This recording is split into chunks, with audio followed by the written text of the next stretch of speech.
Trade Centre's Superbridge as well. Just some snippets coming out, given what we were just hearing there. We've got E&, introducing hologram human digital advisors. We've got the taxis coming through, air taxis, and Dubai's RTA is talking about a new transport card and all kinds of innovations in healthcare as well. So keep watching those live feeds, and here at Superbridge we have a very packed schedule for you tomorrow as well. But the excitement hasn't stopped. We've got a wonderful panel coming up next, and here we are going to be talking about emerging art markets. We've talked about emerging art markets, we've talked about digital, and now we are talking about investment. And traditionally, and I was laughing with the team over there because my background is Latin American emerging markets many years ago, and it's so true because they used to all be put in one bucket and they all used to be seen as incredibly high risk. The list went on: political risk, currency risk, cost of local currency, financing, and all the rest of it, and of course weaker track records for corporate governance. We know that that is now not necessarily the case, but of course, how are they poised to grow, and how are they poised to change? Well, this panel is going to answer all those questions. Rethinking emerging markets. I'm absolutely delighted to invite to the stage Fernando Donner. He is the CEO of Inca Investments. He is managing approximately 500 million in LATAM securities. So welcome on board, Fernando, very handily on the end there. We have Jalal Gazimov from Pasha Holdings, all the way from Azerbaijan. He has played a crucial role in government initiatives and is on the boards of many companies in that jurisdiction. Charlie Graham Brown, he is all the way from Switzerland, Seed Stars International Ventures. They've driven 90 seed stage investments in over 35 countries and been a top player in this market. A big history all the way back going to 2014. And of course, Vanessa, you know her well, but to introduce her again, Vanessa Xu, the Executive Chairman and CIO of VS Partners, and very much responsible for this Superbridge that we're here today, and named as the most powerful woman in China by Fortune back in 2022. Now, this session is going to be moderated by Khalid Tolhuni. He is the Managing Partner at New York Capital, again responsible for investing over 150 regional startups, including names like Kareem and Mum's World. I'm sure you know them well, but some really successful startups that have made it to market. So ladies and gentlemen, enjoy your panel, and we look forward to learning more about emerging markets.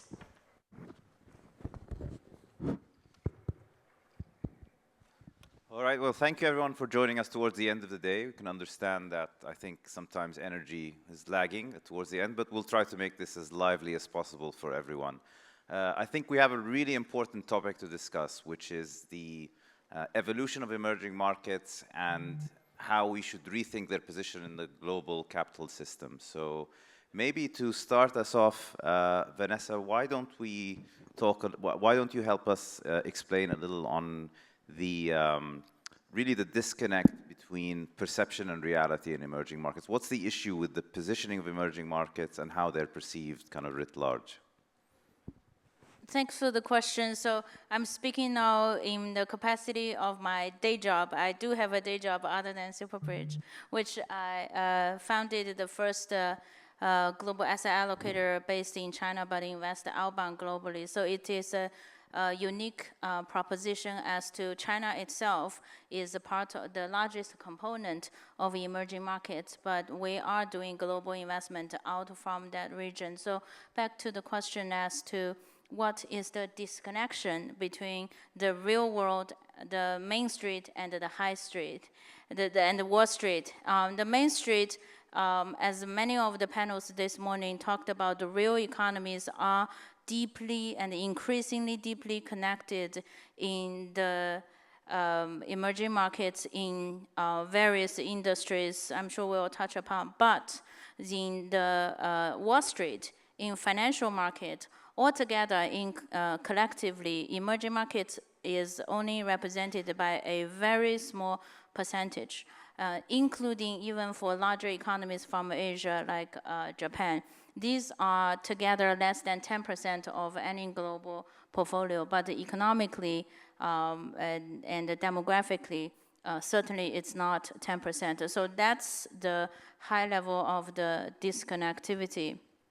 And in terms of the capabilities of the fundamental business models and the value propositions and the value creations, they are changing massively. And like the panel in the morning, the East is now able to not only indigenously innovate, but also export its innovation to enable the rest of the world. So how do we enable this value proposition in the investment portfolio?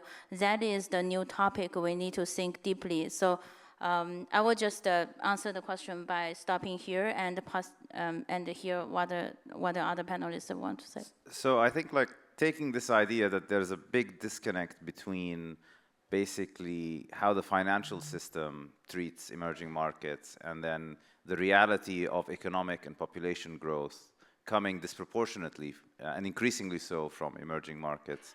I mean, one question, and not kind of to the rest of the panel, maybe Charlie, because you're an investor in emerging markets generally.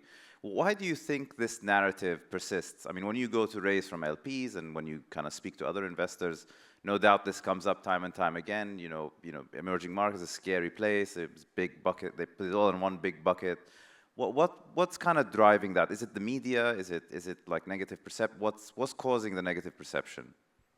I mean, I made all the wrong choices in life because I did emerging markets, early stage venture capital, so we're screwed.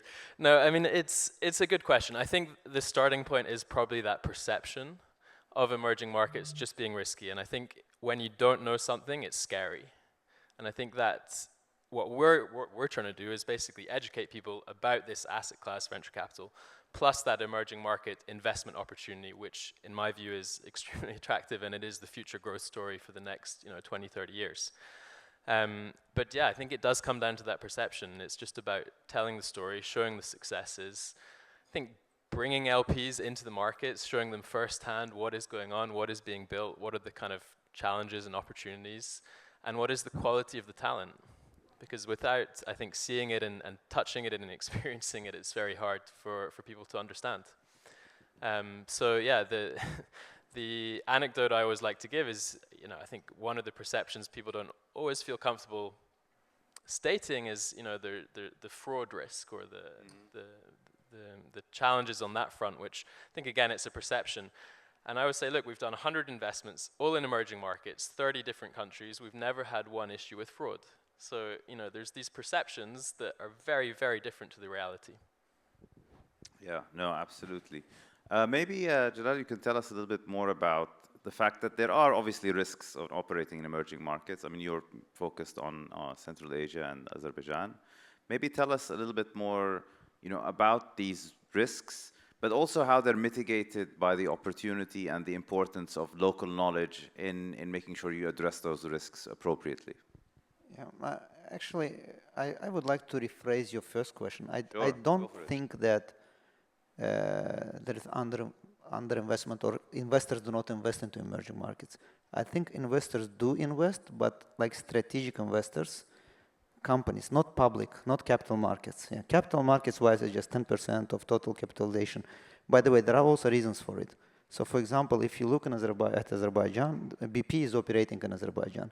BP is a UK company, it's a public company, but it contributes to GDP of Azerbaijan. So when we say emerging markets, GDP is from 45 to 55, depends how you classify, to total global GDP, why it's only 10% in capitalization, I think because also those 45, 55% is to a certain extent created by multinationals, which are public West developed countries, representatives working in emerging markets. So actually, and the reason, I would say the reason why they do invest, because we look at each market, in a very detailed way before investing. And we do understand risks, or we try to understand, but we also see opportunities.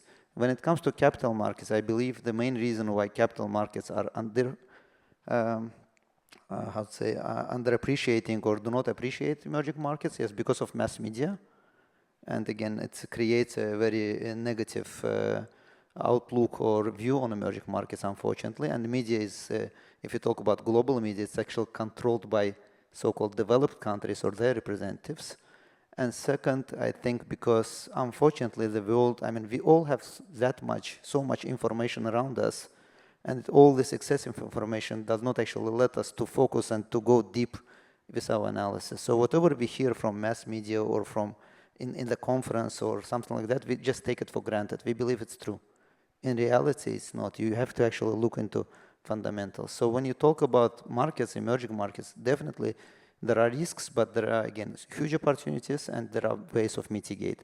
For example, in some countries, you can do JVs with local partners, those who better understand how it works in that particular country, and those with a good track record. Or, for example, when it comes to talent, I would actually say, I mean, from my perspective, there are many more talent now in emerging or developing markets than in developed markets. And one of the reasons for it that the elites are still being formed in those countries, and and those who are good role models in those countries, majority of those people are coming from, let's say, average families. So as a role leader, and the young generation now looking at these guys, when, okay, we can also do the same. If we work hard, if we educate ourselves good, we can also achieve. If you look at developed countries, the elites are formed. Definitely there are some new people who may make success, but it's a bit of a different story. And with emerging markets, these all young people, they want to do new things because, you know, again, we do believe if you talk to those people, their resilience level, just from the day they are born, you know, in those countries, which are like more volatile, etc., as we'll understand. But their resilience is much high. They can see the stress, and they can face the stress and work out much better. So again, it's a big question for me, frankly speaking, where we have more talent. It just, that talent is not being properly yet seen from developed markets. Oh, perfect. And I think I want to get back to this idea of talent in a second. But I think before that, something you touched on was super interesting, which is, you know, what kind of mass media feeds about emerging markets more broadly. And maybe to bring in Fernando, you know, I mean, we talked a little bit about this offline, how, you know, within your area of coverage in Latin America, you get only one set of headlines versus what's really happening in the rest of the economy. So maybe, you know, tell us from your experience, kind of a bit that disconnect between what the mass media headline is and the economic reality on the ground. Sure. So the mass media perspective of Latin America would be, it's kind of considered a unstable area. So let me make some general statements about Latin America. First of all, it's part of the world that has basically one language. It's Spanish. Yes, Brazilians speak Portuguese, but we can communicate just fine. We have basically one religion. It's basically a Christian part of the world. Now, I'm not saying that's good or bad, but what I'm saying is it creates commonalities. The less differences you have, the less reasons for strife that you generally have. Territorial boundaries. We don't have fights over territories. Militarily, we're protected by two big oceans. None of us have nuclear power. The only nuclear power is above us, that's United States. United States really doesn't have military intentions within Latin America. They're really focused militarily in other parts of the world. My whole point there is that it's actually a very stable part of the world when you think about it in that context. Let's talk about it economically. Economically, economic crises are caused by debt. Government debt in Latin America, most people consider it's really high. Actually, in Japan, it's 250% of GDP. In the United States, it's 125% of GDP. In China, it's 90% of GDP. In Germany, it's 65% of GDP. That's generally considered the stalwart, the example of good fiscal prudence. In Latin America, our average is 55% of GDP. So we don't have a lot of government debt. Let's talk about the corporate side of the equation. Let's use a real-world example. The economic crisis 2008, 2009 in the United States, because there was such high debt, the government had to save the banks because they had made too much loans to over-indebted consumers, over-indebted companies. Europe, the same thing. What about Latin America? Governments didn't have to save any banks. They didn't have to save any corporations. Why? Because we have low debt. Now, the reason we have low debt is because we had too much debt in the 1980s, but we've learned from that. Winston Churchill said, it's horrible to waste a good crisis. And we had a strong crisis. We had zero growth for 10 years, for a decade. Our result of that is we don't want that debt. So the governments have relatively low debt. We've learned our corporations run with relatively low debt. The banks are not over leveraged. So in that respect, the context I just gave to it, I would argue that Latin America is actually one of the most stable parts of the world. Awesome. Thank you for that.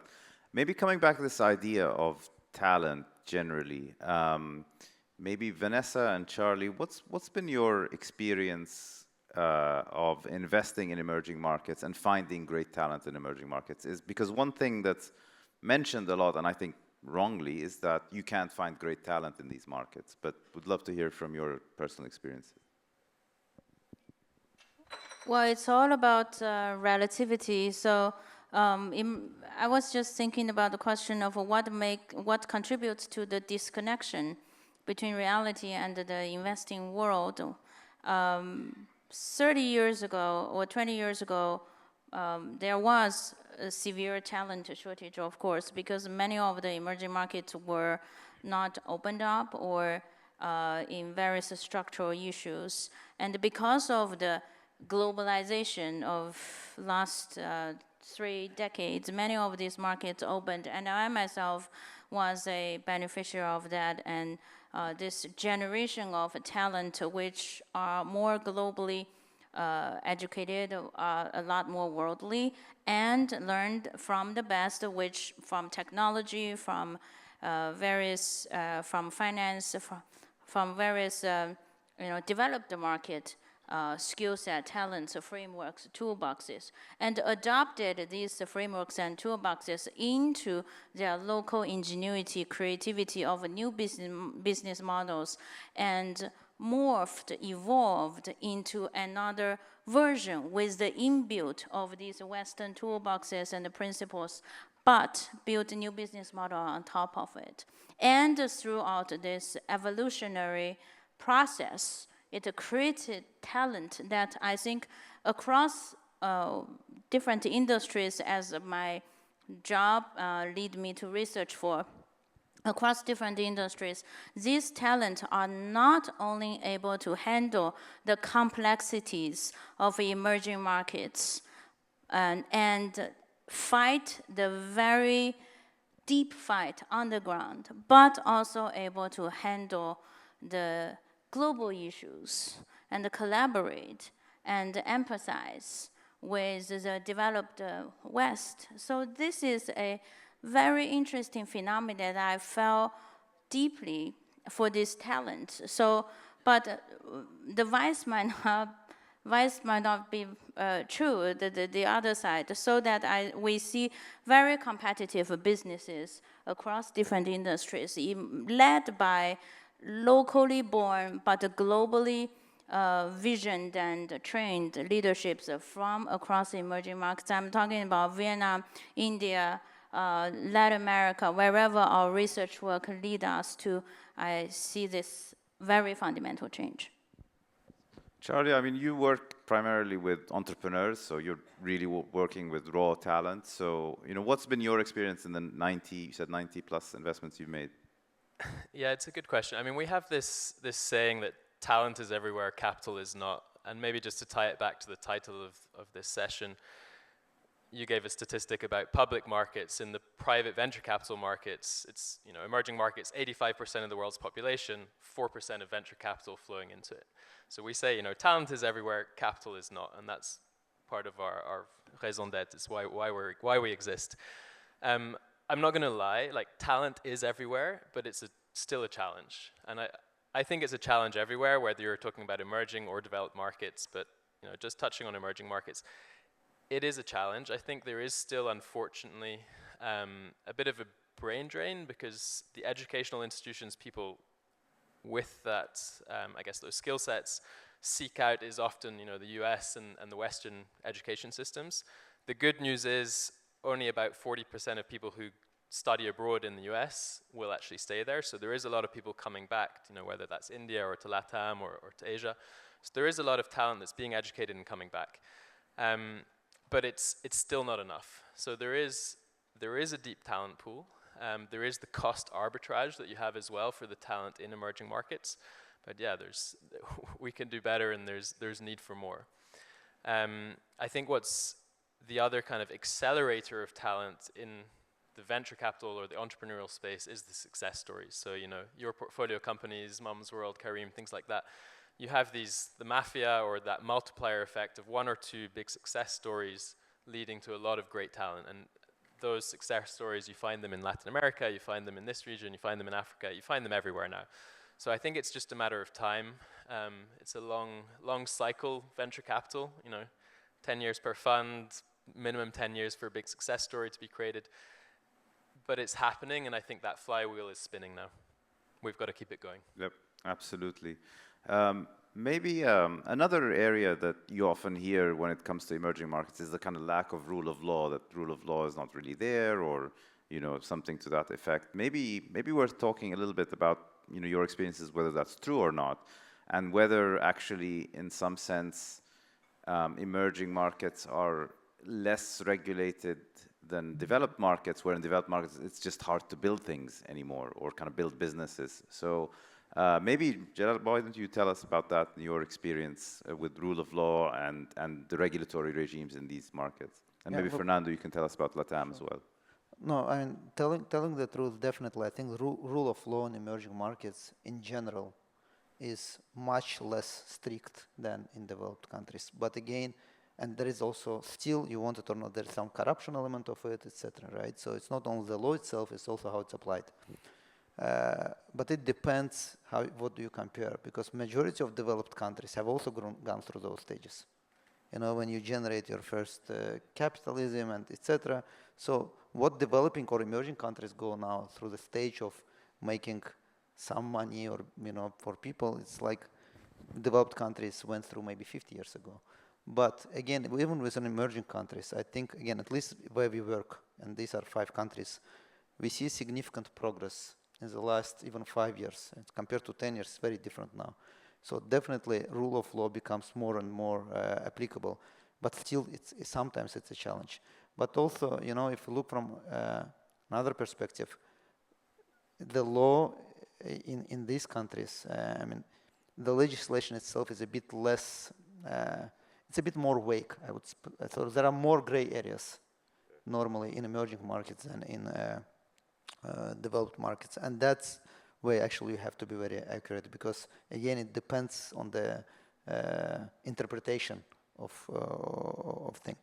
But again, if you know how to work in these markets, if you know the rules of the game, and in these emerging markets, what's also important to know, there are, again, as I said, there is a law, but there are also like way of doing things.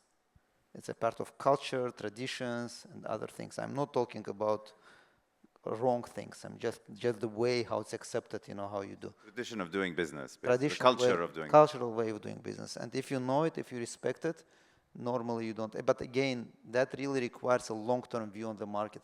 If you want to learn all those rules, if you want to behave so that you don't have a problem, you really need to invest a lot of time and efforts to know it before you go and invest. I think that's the reason why the strategic investors, they go to developing markets, to emerging markets. So if you look at any market now, any emerging market, you will see big names there. You will see, I don't know, big oil companies having their petrol stations, or I don't know, you know, big grocery, global markets having their grocery business, etc. But it's like long-term investors. It's not capital investors. It's not capital markets investors, let's put it this way. Got it. Fernando, what's your experience been with kind of rule of law and the regulatory frameworks in LATAM? Sure. I'm not going to sit here and tell you that the judicial system of Latin America or other parts of it aren't not as favorable as other parts in the world. I'm also not going to sit here and tell you Latin America is going to have the same sort of growth rates, economic growth rate as China or other Asian countries. What I will tell you is we have a huge region that creates certain unique specific opportunities, and that's why you want to be in Latin America. Examples of this would be in Mexico, nearshoring. What we know is that there is a big shift of a lot of manufacturing that used to previously happen in Asia, mainly in China, that's now coming on to Mexico. Mexico is now the biggest trade partner to United States, the biggest economy in the world. This is a very unique opportunity. There's not another place in the world that has the developed country with an developing country right next door to its neighbor. It's an opportunity. It's unique. Argentina used to be 130 years ago, used to be one of the richest countries in the world. It's got incredible resources, incredible agriculture, good manufacturing, high educated people. It's been a mess, and particularly for the last 20 years. They just voted in the first libertarian president in the world. Yeah. This guy is completely getting rid of bureaucracy, which is another problem in Latin America. He's probably leading the world with that. Yeah. Excuse me? Sorry, he's leading the world with getting rid of bureaucracy. That's right. He's taken a country that had a 10% fiscal deficit. He's made it, there's no deficit now. He's taken, monthly inflation was 21% when he took power. It's now at 3.5% per month. I'm talking about per month inflation rates. This is a unique opportunity. Argentina is coming back into the world scenario. On the technology side, huge opportunities. We have Nubank. Nubank is arguably the most successful fintech company in the world right now. It is going to be able to go into do what no other financial company's been able to do, and that is spread throughout of Latin America. That's Latin America, 660 million people, twice the size of the U.S. marketplace. Mercado Libre, it's going to be the Amazon of Latin America. These are the unique opportunities. So again, my point is that there's not obstacles. What my focus is finding these great opportunities that are unique to the region. Can I add something? Because on that front, going back to the talent point as well, I think the lack of rule of law, etc., is a cliche headline that lacks of some nuances. And from the emerging markets where we go, because of the talent base has been dramatically changing, we see the young entrepreneurs, business builders that are particularly born post-85, so they're in their early 40s or late 30s, and they are naturally globally minded, and they build a business with a vision from day one, not just a domestic business. They build a business to be global, at least to be regional. Therefore, regardless of the home country's rule of law, they have the ambition to compete globally and become a leader. Therefore, they are competing against the best of the best. They are self-regulating, they are self-improving, and they are governing to be of the best quality. Those are the Latin America examples, but we see similar of these examples across all the emerging markets regions. So yes, there are corruption, yes, there are the political instability, yes, there are intransparency of the government policies, but look for those globally minded young leaders who build globally competitive businesses, and they conquer that and go with those. And they do it in spite of education, not thanks to education. Yeah, perfect point. Yeah. Why don't you expand on that? That's a great point. So what I'm just trying to say, that's why if you look at them individually, these people are really strong. I mean, we are going through very difficult times. We don't have all those resources which you normally have in better education systems in the West. In spite of this, we learn, we work hard.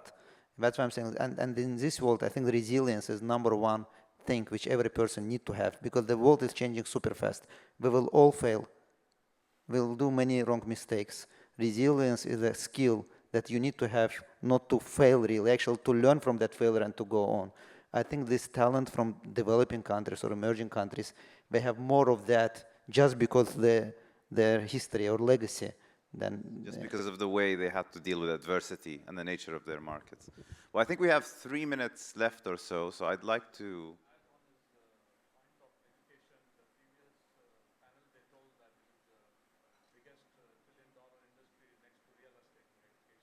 Yeah. So can we get them, actually, because I was going to open it up to questions. So if you have a point, it's just so everyone can hear you. So could you repeat that? Thanks. About it is not possible without education. The previous panel, they were talking about education's industry, which is a $1 trillion industry, more than the real estate also, globally. Great. So I think it's a good point to open it up to the floor for questions. So I want to see if anybody has any questions from the audience. Anybody at all? No, so maybe I will take the last couple of minutes just to maybe for each of the panelists in quick succession, maybe give like one point on how we can help as investors help kind of change the narrative and change the perspective on emerging markets. So maybe starting with Vanessa and then kind of going downwards. Another point I want to add is that there is a somehow seeming to me lack of interest of what's really going on domestically in many of these countries from the developed West, at least in terms of the investing community, or people who are willing to dive deeply with the equal mind, respect this culture, understand the local, develop the local talent, are still very rare. So if that's changing, then we will find in each of the local markets there are great globally relevant opportunities emerging. Yeah, I think definitely companies in emerging markets or emerging markets themselves, they do need the capital, but also capital owners, let's put it this way, they also need good opportunities, right? So it's two-way street. My advice would be those who have a capital and want to invest, so investors. I think if investors could keep their own mind free of biases, and once they read or watch, they should watch not only specific channels only from developed world, but also look, what people say in the developing countries and what's true. And true might not be thing which they believe in. So the less biases you guys have as investors, the better you will understand those markets. Thank you. Oh, we have a question? Oh, multiple we questions. have lots of questions Suddenly. now. Right. Let's go. So we have a mic somewhere? Yeah, if we could. There's a gentleman here at the back that's been kindly waiting. So him first, and then quickly. We've only got a minute left, but the panel are available afterwards, so you can mug them afterwards. So just one question, sorry. This gentleman's been waiting very patiently. Sorry. So hi, yes. My name is Iyo Abumere. Although I'm UK-based, I'm Nigerian. And there's a lot of, I do a lot of business in Africa, and I've come across a lot of dogged entrepreneurs and who are not aware that these funding opportunities exist. And it's very, very much black box to them. And it's leads to a dead end. I'm just wondering what you're doing to create the awareness that you have a funding appetite for the African emerging market. I think, Charlie, you were talking about investing in Africa. Yeah, I can at least tell you what we're doing and maybe what the other ecosystem players are doing. I mean, yeah, I think you're right. There's still a lot of education to be done. There's still a lot of people who probably don't understand what entrepreneurship, venture capital, high growth companies mean, how you build one, how you exit one. Yeah, so I think we're still building many ecosystems. To be fair, Nigeria is the destination that receives the most venture capital in Africa. So I think it is one of the more mature ones alongside South Africa, Kenya, and Egypt. We have two sides to our business. One is venture capital, one is more human capital, where we run educational programs for entrepreneurs. And we're not alone. There's many community builders, co-working spaces, incubators, accelerators. So there's a lot going on. Is it enough? Probably not, but I think it's also one of those long-term journeys I was saying before. It's going to take 10 years or more. Thank you. I think we've got to end it there, but this panel will be, I love how everyone's woken up all of a sudden. The panel will be available, and don't forget we've got Unlocking Africa as the next panel coming up as well, so plenty of questions to be asked there as well, but meanwhile I have to thank you. Thank you all. Thank you very much. Thanks.